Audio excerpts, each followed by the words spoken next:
James is a mixed traffic engine. He can pull both freight cars and coaches. He's proud of his smart red paint, and so is his driver. Everyone says you brighten up their day, James. One morning, James whistled loudly at the other engines.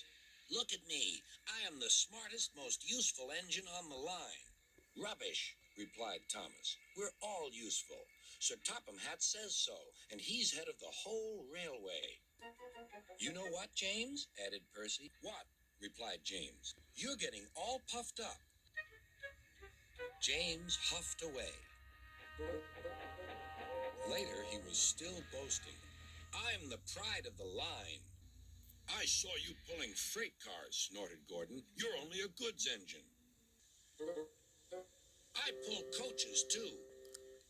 Not as much as I do. But Sir Topham Hatt has plans for me. James was only making this up. What plans? Wait and see. Oh, dear, he thought. Now what'll I do?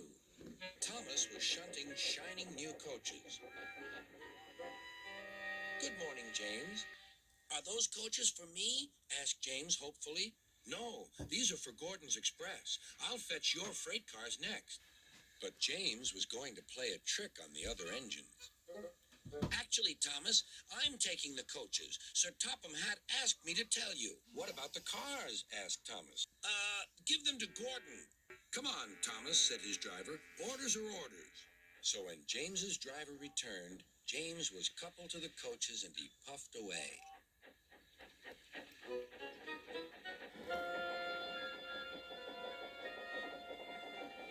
Thomas returned with the freight cars.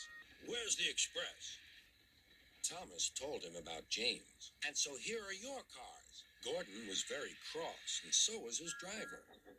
Wait till Sir Topham Hatt hears about this. Meanwhile, James was enjoying himself enormously. What a clever plan! What a clever plan! He chuffed.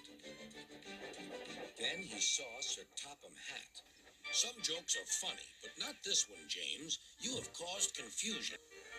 Yes, sir, said James. You will now stay in your shed until you are wanted.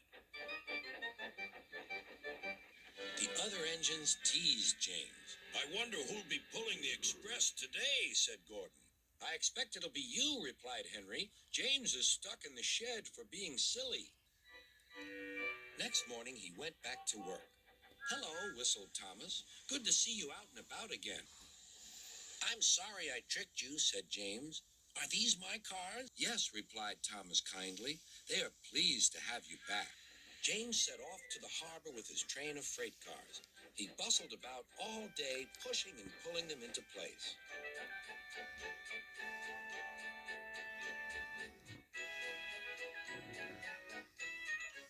Time to go home now, James, said his driver at last. No cars or passengers, just we two.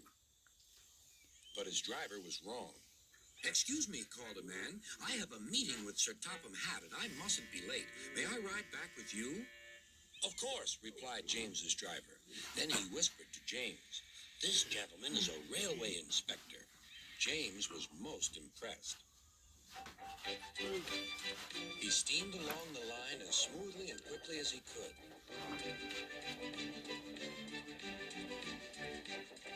Sir Topham Hatt was waiting on the platform, and the railway inspector greeted him warmly.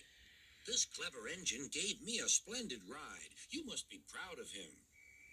Yes, indeed. Once again, you are a really useful